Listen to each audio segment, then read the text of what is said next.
Mishenichnas Av, Mematim Besimcha. Lorsque le mois de Av il rentre, on réduit la joie.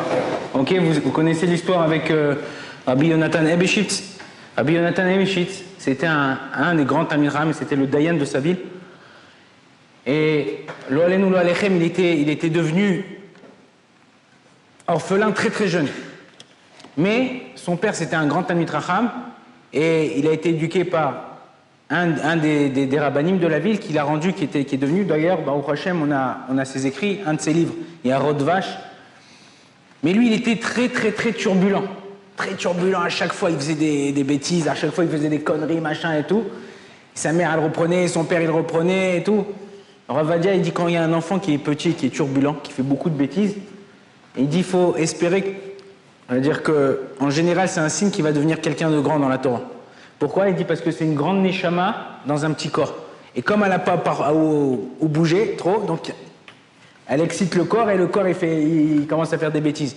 Rabbi Yonatan Ebeshitz, on était au Rosh Chodesh Adar, et il a écrit dans le Shulchan Aruch, dans la Gemara, Mishenichnas Adar, Marbim Besimcha. Donc il est arrivé après le Talmud Torah, il a pris les casseroles de sa mère et les cuillères, pam, il a comme ça un truc, sa mère a dit arrête Jonathan, arrête. Et lui il continuait, bam, il mettait des coups partout et tout. Sa mère elle lui dit attends, ton père il va arriver, tu vas recevoir la trécha, tu vois ton père il va venir. Son père il arrive le soir, il tape à la porte, il rentre, tout de suite Jonathan il lâche les casseroles, lâche les trucs et tout, il se met en dessous de la table. La mère a dit ouais j'en peux plus, il m'a rendu folle, machin, et tout. Il est où? Il dit là-bas il s'est caché en dessous de la table, il va le voir, il dit Jonathan, tu sors là? Il dit qu'est-ce que tu fais en dessous de la table? Ta mère m'a dit que tu l'as rendu folle. Il dit mais papa il a écrit Mishenichnas Av, mais Ma'atim Besimcha. Av c'est le mois d'Av, mais Av c'est le père. Et quand le père il rentre, on se calme. Donc en vérité on est dans un mois qui est bizarre.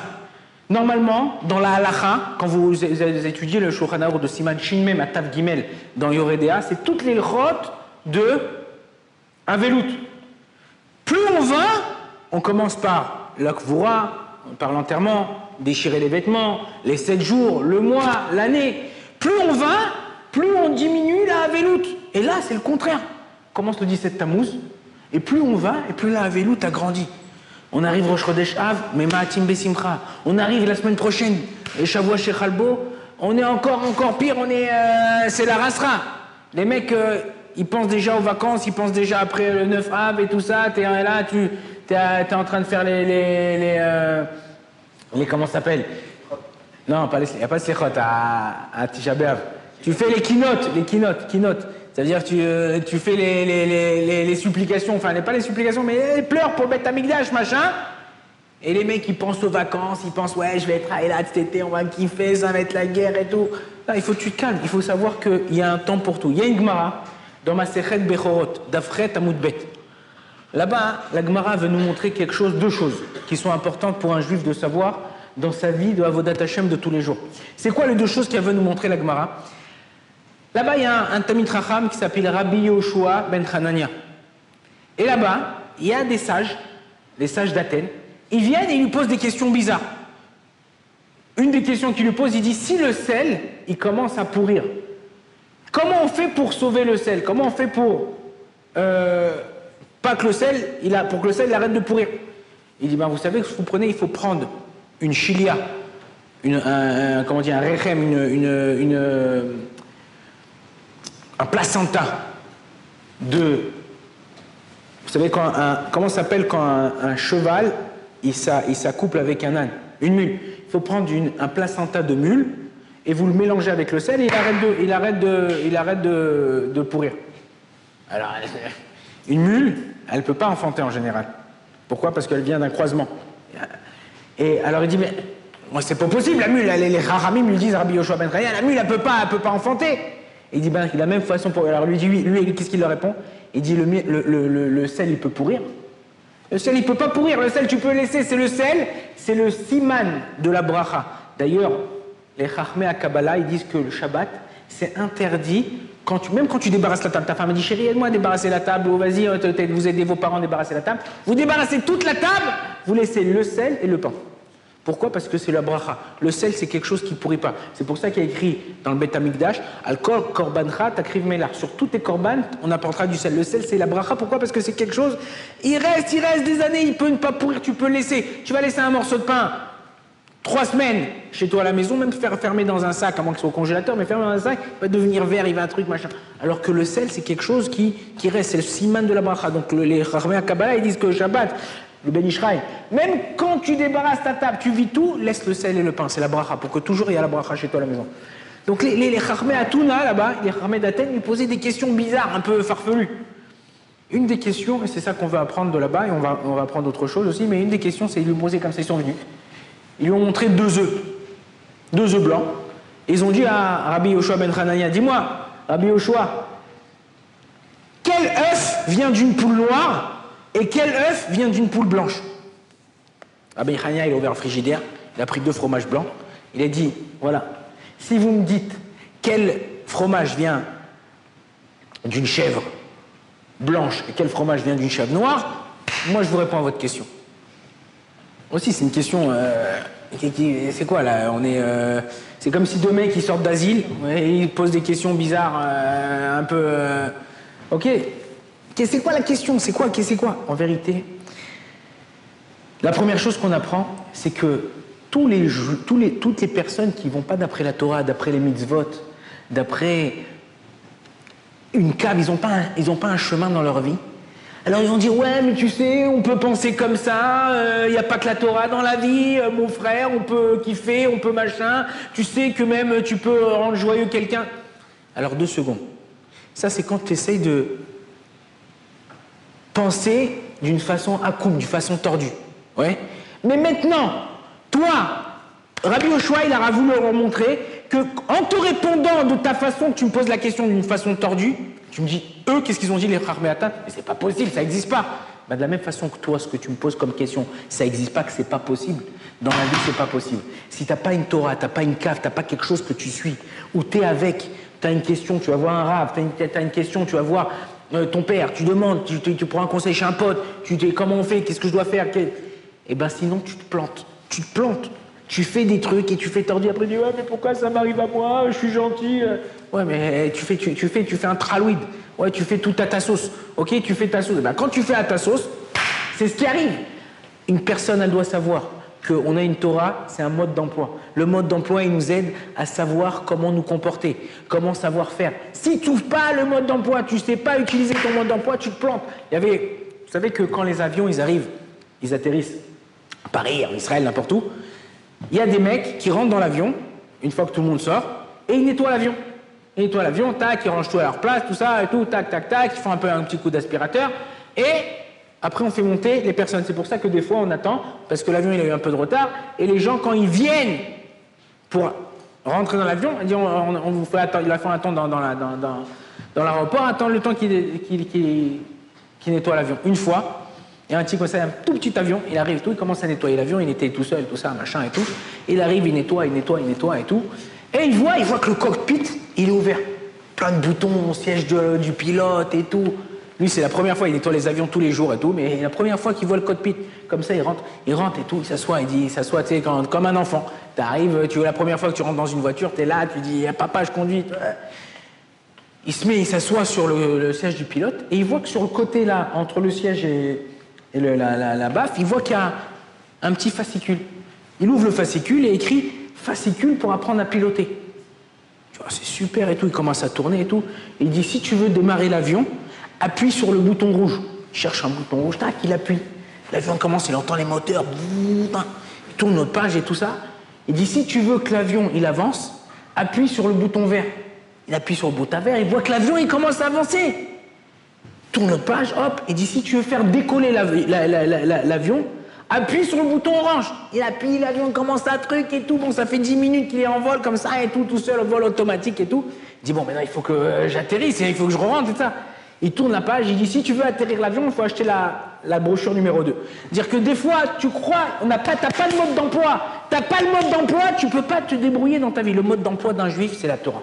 Le mode d'emploi d'un juif, c'est nous apprendre. Alors, qu'est-ce qu'il a voulu le Maharsha? Si vous regardez le Maharsha dans cette Gemara sur les œufs, Le Maharsha, il nous apprend, il est magnifique. Le Maharsha, il nous dit comme ça, c'est quoi un œuf? Il dit un œuf, du moment où il a été créé jusqu'au moment où il est pondu, ça prend 21 jours. Il dit, qu'est-ce qu'ils ont posé les sages de Athènes? On dit, on ne comprend pas. Une chèvre blanche, une chèvre noire, il dit, c'est les chèvres de Yom Kippour. On dit, il y a la chèvre pour Akadosh Borou, la chèvre, et la Azazel. Une chèvre qu'on donne à Akadosh Borou, et une chèvre qu'on jette pour le Yetzer Hara. Il dit, on ne comprend pas. Au mois de Tishri, vous vous rapprochez d'Akadosh Borou, Akadosh Borou, il vous blanchit. Malbin avonotechem, comme ça dit la Gemara. Il vous blanchit les fautes kashaleg, comme la neige. Il blanchit les fautes comme la neige. Là, vous avez 3 semaines, du 17 Tammuz jusqu'à Tisha B'Av, et c'est le deuil, vous êtes truc, machin. Comment vous là, quel pardon des fautes il y a? Quel pardon des fautes il y a? Et là, c'est ce qu'il leur a répondu. Rabbi Yoshua ben Hanania. Il a dit de la même façon qu'à Yom Kippour, parce qu'ils l'ont dit avec les poules, avec l'œuf et tout ça. Une blanche, une noire, le blanc, ça vient représenter la joie, les nettoyages des fautes, tout ça. Là, pendant les 3 semaines, ça vient nous rappeler toutes les fautes. Sinatrinab, le premier Beth Amikdash a été détruit à cause de quoi? Gilou Yarayot, Shfichut Damim et Avodazara. Deuxième Beth Amikdash a été détruit à cause de quoi? A été détruit à cause de Sinatrinab. Et comment là? Là, c'est des fautes. Akadosh Baruch Hu, il est en colère. On dit que voilà, le Shulchan Aruch Tafkuf Nun Aleph, ce qu'on parle de Mishenirnas Av, mais Maatim Besimcha, il nous dit comme ça, si aujourd'hui, tu as un beddin, tu as un jugement avec un goy, tu dois faire une opération, repousse après. Pourquoi? Parce que le mazal de Israël pendant cette période, il est mauvais. Donc nous, on doit apprendre que quoi? Essayer de justement, pendant cette période, de travailler à Kadosh Baruch Hu. Il faut savoir que quelqu'un qui a des issourim, quelqu'un qui a des petites souffrances, quand tu te lèves le matin, tu dis bon, ça, je vais kiffer aujourd'hui. Mais de le matin jusqu'au soir, tu as des petites galères. Tu as des petites galères, il t'arrive des trucs. Eh bien, sache que chaque petite galère qui t'arrive, ça vient t'expier une petite faute. Ça vient t'enlever un petit truc que tu aurais dû avoir plus grand. Et nous qui étudions la Torah, hein, nos galères, en général, elles sont moindres. Pourquoi? Parce que tu ne vois pas ce qui se passe dans le monde. Quand tu sors dans le monde, quand tu sors ce qui se passe dans le monde, les mecs qui se battent. Là, avant de monter, voilà. Juste avant de monter, là. Il y avait un petit jeune, je ne sais pas qui c'est qu'il y avait en bas. Petit jeune, comme ça, avec un ober noir, comme ça. Je lui dis, qu'est-ce qui t'arrive? Qui c'est qui t'a frappé? Il m'a dit, non, ça va et tout. Après, il dit, non, je me suis frappé, je me suis battu avec un cousin. Ben, ouais, vous avez compris. Non? Il a dit ça. Il y a des mecs, des fois, ils sont là, il leur arrive des choses, et tu sais pas, tu dis, si ça m'arrive le quart de ce qui leur arrive, je pète un câble, j'en peux plus. Il faut savoir que quand il t'arrive quelque chose, entre guillemets, dis merci Hachem que c'est ça et c'est pas autre chose. Parce qu'il y a des mecs, c'est encore plus grave. Et tu sais pas si toi t'aurais pu tenir. Et en vérité, c'est ça. Ce qu'il nous a enseigné Rabbi Yoshua ben Hanania. Il a nous enseigné que sache, il y a des périodes pour rigoler, il y a des périodes pour pleurer, il y a des périodes pour kiffer, il y a des périodes pour galérer. Mais sache que dans chaque période que tu vis, ça vient te réparer ta faute, ça vient te changer, ça vient te faire kiffer, ça vient te faire avancer, ça vient t'aider à te rapprocher d'Akadosh Baruch Hu. Et chaque période avec son épreuve, chaque période avec ce que tu vis. Et c'est important, nous on doit savoir comment vivre avec Hachem. Et c'est ça notre but, c'est ça le but d'un juif. Vivre avec Hachem. On a dit, le premier Beth Amikdash, il a été détruit à cause de quoi? Des trois avérotes graves. Grâce à quoi il tenait le Beth Amikdash, le premier Beth Amikdash? Grâce à la Shrina. Pourquoi? Qui c'est qui l'a construit le premier Beth Amikdash? Shlomo Ameler. Il y a une Shrina qui était là. Maintenant, quand on fait des avérotes, la Shrina, elle se casse. Ouais? La Shrina, elle s'en va, donc c'est pour ça que la Shrina, elle est partie. Beth Amikdash a été détruit. Le deuxième Beth Amikdash, par quel mérite il tenait? Le deuxième Beth Amikdash, il tenait par le mérite de quoi? Knesset Israël. C'est quoi Knesset Israël? C'était le Ham Israël. Quand le Ham Israël, il est uni, il peut rien nous arriver. Il y a une époque dans la Torah où tous les Bnei Israël, pratiquement, ils faisaient Avodazara, et ils allaient en guerre, ils défonçaient tout le monde. Ils gagnaient la guerre et tout ça, ils revenaient. Le Tanar, il pose la question, il dit, mais comment c'est possible? La Gemara dit, comment c'est possible? Il dit, parce qu'il y avait quoi? Il y avait Avat Rinam entre eux. Ils s'aimaient gratuitement. Là, il avait besoin de l'autre, il était là, il lui donnait truc. À partir du moment où le Beth Amikdash, le deuxième Beth Amikdash, on a dit, il n'y avait plus que Knesset Israël, ils s'aimaient plus, il n'y avait plus cet amour. Sinat Rinam, le deuxième Beth Amikdash, il ne peut plus tenir. Un homme, il doit faire attention comment il se comporte. Quand tu vois quelqu'un qui est en galère, quand quelqu'un tu vois qui est pas bien, essaye de l'aider, souris-lui. Fais-lui une petite blague, un petit machin, un petit truc, tu vois, reprends. Montre-lui, éclaire-lui ton visage. Sois pas, bon, vas-y, c'est son problème. Non, c'est pas son problème, c'est ton problème. Si tu l'as rencontré, c'est qu'il avait besoin de toi. Et s'il a besoin de toi, c'est à toi de lui parler, à toi d'essayer de le réjouir. Et comme ça, il y avait un mec, je sais pas si je vous ai raconté, il est rentré à la maison le soir et tout, il voit sa femme toute triste, tout ça et tout, il dit chérie, qu'est-ce que t'as et tout, il dit non, je suis pas bien et tout, j'en ai marre, j'ai pas envie de sortir. Alors Marie dit, bah c'est dommage, ce soir je voulais t'emmener au resto. Alors la femme elle dit, je rigolais, elle dit, bah moi aussi. Alors des fois, hein, tu crois que l'autre qui est en face de toi, il n'a pas besoin de toi, ça va, il va se débrouiller tout seul. Vous habitez ici dans la yeshiva, vous levez le matin, vous dormez ensemble, ça. Mais sache, si tu te lèves le Shon Neuf le matin, le seul jour où tu as le droit de te lever le Shon Neuf, c'est Tisha B'Av. Sans dire bonjour à l'autre, sans machin, t'es un peu truc, pas dire bonjour, mais tu peux faire un signe de la tête. Même là, les Rachamim me disent un signe de la tête, on peut faire. Toute l'année, t'as pas le droit de faire ça. Tu sais que quand toi, tu dis pas bonjour à quelqu'un, d'après la halakha, t'es appelé comme un voleur. Le mec, il est là, tu dis bonjour, tu le réponds pas, ou tu passes, tu fais comme si tu le calculais pas, tu t'appelles voleur.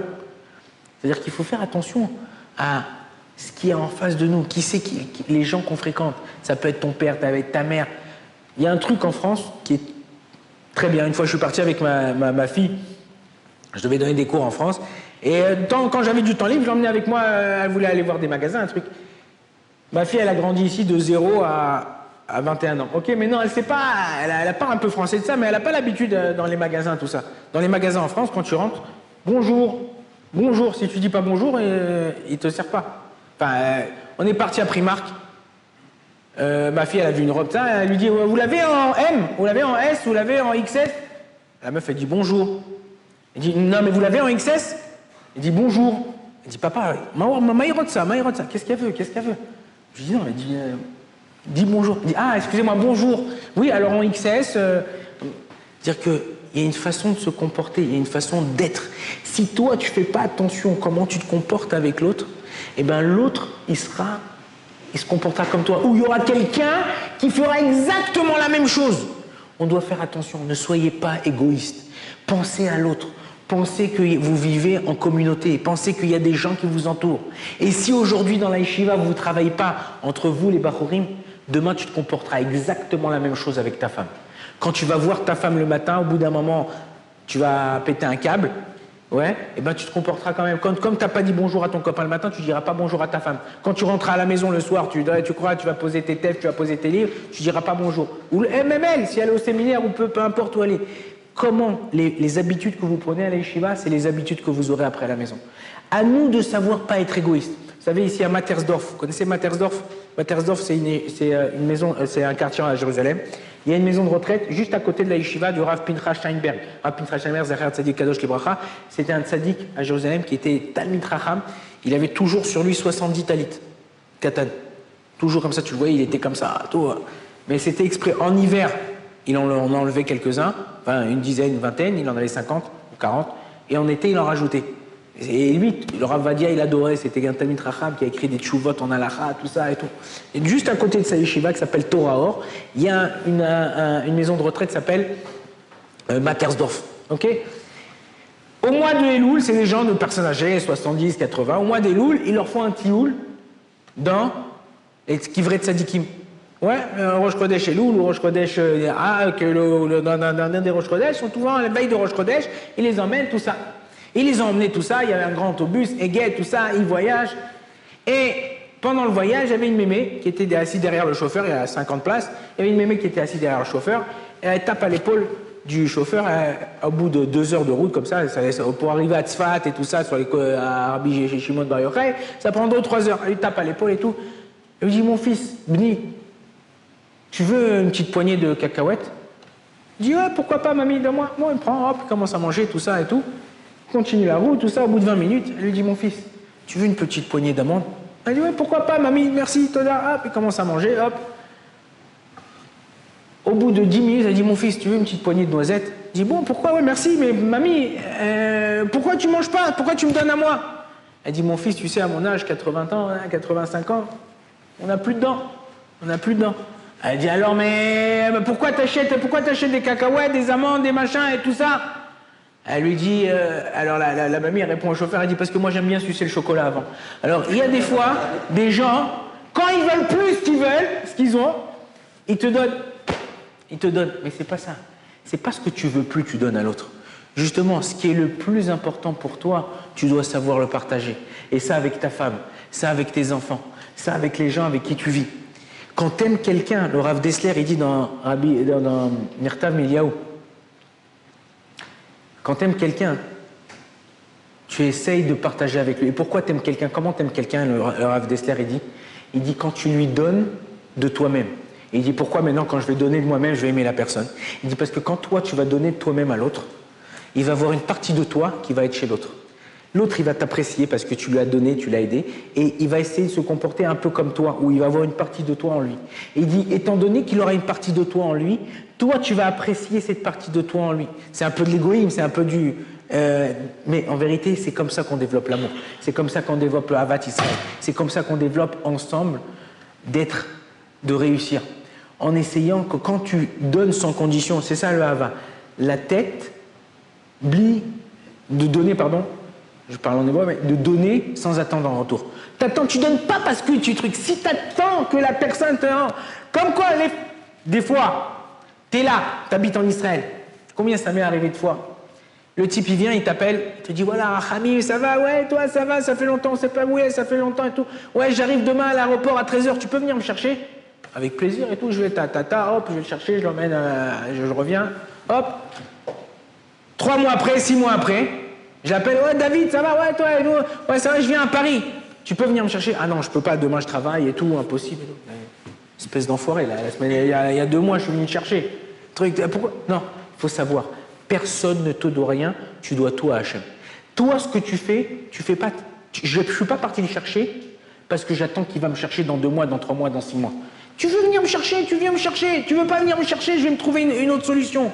Mais quand tu demandes la question à quelqu'un, quand je te pose, tu viens, je te dis, Sassi, tu peux me donner un stylo? Tu me dis non. Ouais, ou tu dis j'ai pas. Je dis pas, bah, tiens, bon, la semaine dernière, il avait besoin d'une feuille, je lui ai donné, je demande un stylo, il me donne pas.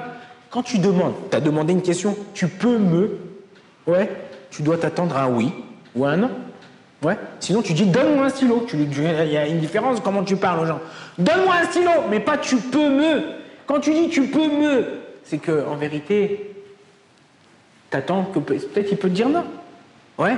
Quand tu demandes à tes parents, je peux prendre la voiture ce soir, et ton père te dit non, tu dois accepter sa réponse. Parce que si tu lui as demandé une chose, une question, c'est que tu attends un oui ou un non. La même chose avec Akadosh Baruch Hu, la même chose avec ta femme, la même chose avec tes enfants. N'attendez pas que l'autre il vous donne. Ne soyez pas des demandeurs, soyez des donneurs. Sachez donner à l'autre. N'attendez pas, l'autre personne ne doit rien. À la yeshiva, tu avais du shampoing, tu l'as prêté, ils t'ont fini le truc, tu es obligé parce que toi, maintenant que tu viens de doucher, il n'y a plus de shampoing, et ben tu vas t'acheter ton shampoing, tu trucs pas, vas-y, Estelle, s'il te plaît, moi je t'ai donné la dernière fois. Vous ne me devez rien. Moi, si je le fais de bon cœur, et je le fais pour la mitzvah. Faites attention comment vous comportez. C'est une période où on a le Beth Amikdash, il a été détruit à cause de ça. Sinatrinam. Celui qui n'est pas mévater, vous savez que le Rav Steinman, juste avant qu'il meure, il y avait des élèves autour de lui. C'était vraiment les dernières minutes de sa vie. Ils ont dit, les élèves, ils sentaient que... Ils ont dit, ah, Rav, apprends-nous quelque chose de fort qu'on va comprendre avec nous dans toute notre vie. Qu'est-ce qu'il a dit? Il a dit, celui qui sait être mévater, l'omafsid afpam. Celui qui sait pardonner ou qui sait laisser abandonner, ça je passe, il perd rien du tout. Mais celui qui se moque, celui qui rigole sur l'autre, il y a une Gemara dans Baba Metzia d'Afpevav. Là-bas, le Marsha aussi, il dit comme ça. Là-bas, la Gemara, elle dit que Ikruna me'atmaim, Avraham Avinu, il a dit donner un peu d'eau aux 3 anges qui pensaient que c'était des Arabes, il leur a pour se laver les mains et les pieds. Ouais. Et la Gemara, elle dit qu'ils ont été vexés de ça, les anges. Quoi, tu nous prends pour des cousins? Il dit, à cause de ça, c'est pour ça que le marchand, il dit, c'est à cause de ça qu'Avraham Avinu, il a eu Ishmaël. Normalement, il n'aurait pas dû naître de Avraham Avinu Ishmaël. Mais comme il a douté sur l'autre, tu t'as mis mal à l'aise quelqu'un, et Mida Keneged Mida, il dit le marchand, tu auras la même chose que toi, tu as douté. Tu pensais que c'était des comme ça, et tu auras un comme ça. faut faire attention. J'ai un ami avec qui j'étudie, le fils du Dayan, Rav Pinchasi. Rav Pinchasi, c'était ma chavota pendant longtemps avec Ravedat. Et il me racontait une histoire hier, avant-hier.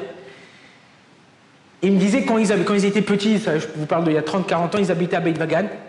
Il y avait un petit garçon qui était il y avait à la synagogue, ils étudient tous les jours, après là, le Talmud Torah, ils venaient étudier ça. Il y avait un petit garçon, il avait comme une petite boule là. Et son copain, il l'appelait Choupa, comme la sucette, ouais. Et il dit Choupa, viens, Choupa, vas-y, Choupa. Et toute son enfance, il l'appelait Choupa. Et là, il n'y a pas longtemps, le Rav Pinchasi, il a perdu sa mère. Et des gens en Israël, comme en France, comme partout dans le monde, quand on perd des défunts, ils viennent te faire les condoléances, ils viennent à la maison, ils viennent faire un petit cours, ils viennent un truc. Et ce type-là, qui appelait son copain Choupa, il est venu pour faire les condoléances au Rav Pinchasi. Il s'est assis, tout ça, il était avec son fils. Il dit, mon copain Yaakov, il était là, donc le fils du Rav Pinchasi, il était là, et il voit qu'il y avait son fils à côté. Et il lui dit, c'est qui lui? Et il dit, c'est mon fils. Il dit, ah ouais, d'accord, un truc. Et son fils, il avait une petite boule là. Il s'est moqué toute sa vie d'un petit garçon, Choupa. Lo alenu, lo alechem, il a eu un petit garçon avec une petite boule là. C'est-à-dire que des fois, tu fais des trucs, il faut savoir que Akadosh Baruch Hu, il rend. C'est mida keneged mida, mesure pour mesure. Faire attention comment on se comporte. T'es gentil avec les gens, t'as l'impression que tu te fais écraser, t'as l'impression qu'ils se moquent de toi, t'as l'impression qu'ils profitent de toi. Sache qu'il y aura un jour, le monde il est rond, il y aura un jour où tout ce que la bonté que t'as fait, elle va revenir en boum. Et tu auras d'un coup une bracha que t'as jamais vue de ta vie. Mais si tu fais du mal et déjà tu cherches les combines, tu cherches les machins de ça, eh ben, tu crois, ouais, ça y est, là, je suis débrouillé, je l'ai bien embrouillé, je suis monté en première, j'ai fait ça, j'ai tac, pas, truc, je l'ai embrouillé, j'ai gagné tant, maman. Tout d'un coup, lo alenu, lo alechem, boum. Je vais dire, mais comment ça se fait? Mais qu'est-ce qui s'est passé à Kadosh Baruch Hu? J'ai des galères, ça va pas. Ben, qu'est-ce que t'as fait? Tu vois pas que t'as 1, 2, 3, 4, 5. Ça, c'est un truc. On va terminer avec une petite anecdote, une petite histoire. Ce n'est pas une anecdote, c'est une vraie histoire. Comment on fait maintenant? Donc, il y a une femme, il y a quelqu'un qui m'a appelé hier sur la ligne de Torah Box, qui m'a dit, qu'est-ce que je dois faire comme tchouva maintenant pendant cette période? Je dis, la période maintenant qu'il faut faire comme tchouva, juste là, cette période, c'est de faire ahavat rinam. Aimer son prochain pour rien. Je l'aime, c'est mon ami, j'essaie de l'aider, j'essaie de trucs. Comment on arrive à ça? Grâce à la tfila. C'est-à-dire qu'à Kadosh Baruch Hu, on est dans une période noire. Comment vous savez? Ouais, vous allez chez quelqu'un, vous êtes invité Shabbat, voilà, les Bachurim, Shabbat, c'est Shabbat des fois Chofshi, vous ne mangez pas à la Yeshiva, on vous donne une adresse et on dit, voilà, comment rappelle-moi ton prénom? Reuven, toi tu es à Reuven Mas 23, ok, donc Reuven Mas, ouais, tu vas à Reuven Mas 23, tu vas et tu montes, tu as une famille Bouzaglou, tu montes, tac, tu tapes à la porte, personne ne répond. Comment tu sais s'il y a quelqu'un derrière la porte? Hein? Reuven? Il n'y a pas de bruit. Ils sont dans la... Quand tu vois que l'œil de bœuf il devient noir, tu sais qu'il y a quelqu'un qui te regarde.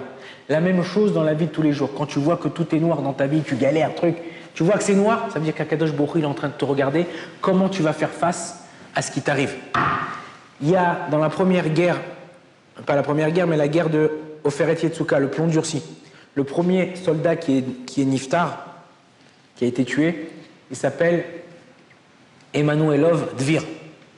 Lui, il a eu son grand-père qui était Tsantranim, parachutiste qui est mort à la guerre, son père qui est mort du cancer, et lui qui est mort à l'armée dans cette guerre-là.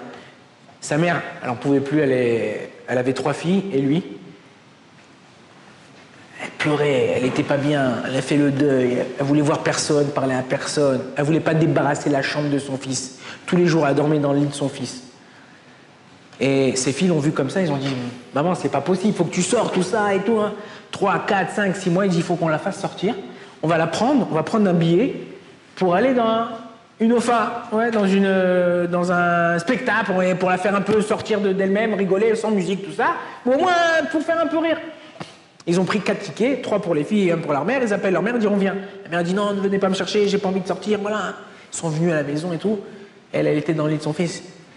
Elle pleurait, elle dit « Akadosh Baruch Hu, fais-moi un signe, fais-moi, je voudrais un chibouk, je voudrais un hug de mon fils Dvir. Je voudrais un petit, j'ai envie de le sentir, montre-moi qui me regarde, qu'il est là, qui m'entend, que je peux faire des mitzvot, quelque chose pour lui. » Elle s'est levée comme ça, les filles l'ont pris, l'ont emmené en voiture, ils sont arrivés au spectacle, une fois que le spectacle est terminé, les gens ils bougent, ils marchent, machin, et elle voit un petit garçon comme ça, à 6-7 ans, Elle dit bonjour madame. Ouais, bonjour, comment tu t'appelles? Elle dit Youssef. Elle dit ah Youssef, t'es un mignon garçon toi. Elle dit ouais, moi je suis mignon, mais j'ai un petit frère qui est né il y a 6 mois, encore plus mignon que moi. Elle dit ouais, comment il s'appelle ton petit frère? Il dit il s'appelle Dvir. Il dit ah bon, et il est où? Il dit il est avec mes parents là sur la tribune. Elle dit viens, je t'emmène. Elle prend le petit garçon, elle l'emmène pour l'emmener chez les parents. Ils arrivent chez les parents, ils voient une poussette comme ça avec un petit bébé. Et elle dit ouais, c'est votre fils Youssef, il est mignon, ça et tout. Et elle dit oui, voilà, il a dit que vous avez un fils qui s'appelle Dvir qui est encore plus mignon. Elle dit oui, voilà, c'est lui dans la poussette. Et la maman a dit mais pourquoi vous l'avez appelé Dvir? Elle dit parce que quand je suis rentré pour accoucher, le jour où je suis rentré pour accoucher, mon mari et moi on a entendu à la radio qu'un soldat aujourd'hui qui était décédé, il s'appelait Dvir Emanuelov. Alors elle dit mais moi je suis la mère de Dvir Emanuelov. Elle dit je vous crois pas. Commencent tous les deux à avoir une larme. Il dit puisque vous êtes là, faites un chibouk à Dvir. Prenez Dvir, faites-lui enlacez-le. Et là, elle a commencé encore plus à pleurer parce qu'elle s'est rappelé ce qu'elle a dit avant de partir de la maison. Et là, quand elle a fait la Askara à l'année, enfin, il y a quelques années, mais chaque année, elle a invité cette femme avec son fils, avec le bébé et ça. Elle a dit, regardez l'Ashgacha pratique. Quand tu pries, tu demandes à Kadosh Baruch Hu qui t'aide à sortir. Quand tu vois que tout est noir, rien ne va plus, tu as envie de suicider, t'en peux plus. Sache que Akadosh Baruch Hu, il te regarde. Quand tu sais qu'Akadosh Baruch Hu, il te regarde, ta vie, elle prend une autre ampleur. Shabbat Shalom.